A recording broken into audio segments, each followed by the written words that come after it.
Eh bien, bien bonjour sur la chaîne du joueur Lopérien.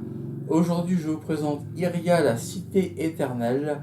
Dans ce jeu, vous poursuivez quelqu'un, ça peut être un débiteur, un fugitif, un dieu oublié, à travers une ville qui se démultiplie en mondes parallèles. Ça ressemble par certains aspects à Sliders, les mondes parallèles, la série des fins des années 90. Alors ce jeu est un jeu solo aux éditions Fondation de l'Imaginaire. C'est un jeu de Peter Ike au prix de 9,90. Au fil de la partie et au fil aussi des résultats du dé, la ville va se transformer et il va y avoir un certain nombre d'événements qui vont se dérouler, qui vont arriver, et en fait ça va faire avancer, ça va impacter le jeu.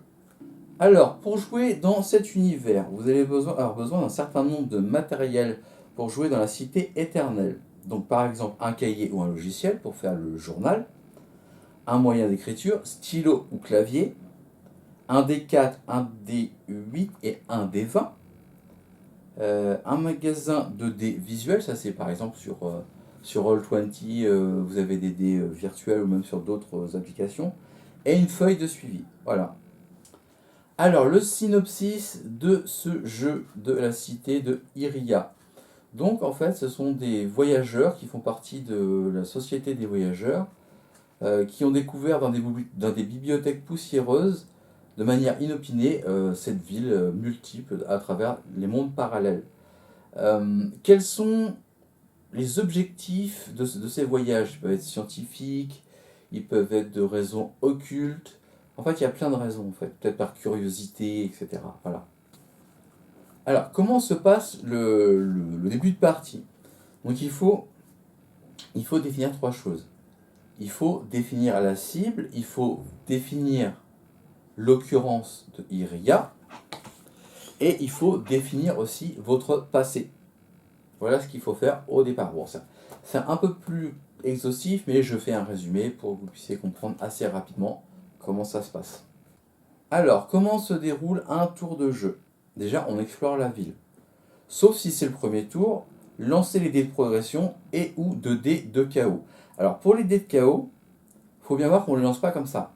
C'est avant de lancer les dés, on annonce avant le dé de chaos. Parce qu'il y a deux pistes, la piste progression et la piste chaos. La piste progression, c'est pour pouvoir, quand on arrive à la fin de cette piste, attraper la cible. La piste chaos, ça veut dire en gros la cible nous échappe. Ensuite, dans le tour de jeu, on rédige le journal, ça sur un morceau de papier ou sur un ordinateur, c'est comme vous voulez. Vérifier les indices, ça c'est l'autre étape.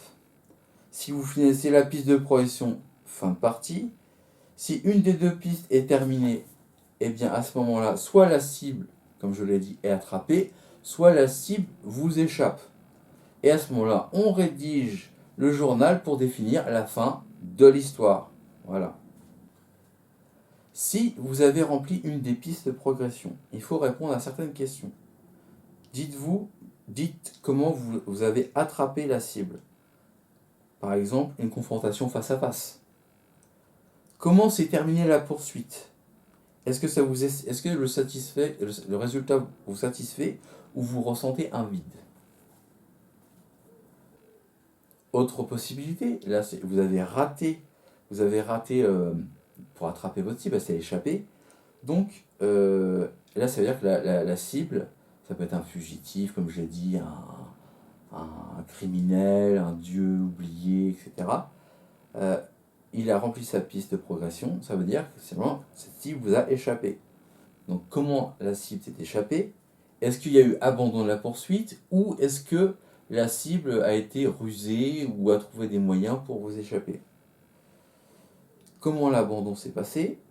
Quelles sont les raisons?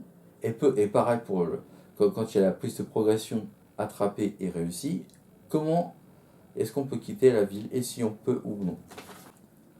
Donc en conclusion, là tout ce que je vous ai dit c'est un peu théorique. Moi j'attends de voir de jouer ce jeu en solo pour voir ce que j'en ai pensé, les points positifs, les points négatifs, les critiques.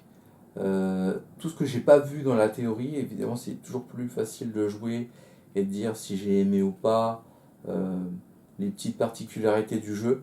Tout ça, je vous le raconterai dans une vidéo Mes univers JDR lorsque j'aurai joué à ce jeu, qui a l'air assez sympathique.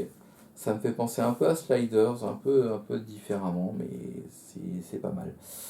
Le petit hic peut-être, c'est que en fait quand ils disent la poursuite d'une cible, ils parlent d'un ancien amant. Moi j'aime pas trop cette idée de cible, donc je jouerai pas à ce type de cible. Voilà. Et bien c'était tout pour la vidéo sur le jeu de rôle solo Iria, la cité éternelle. Je vous souhaite bonne partie, bon jeu, ciao ciao.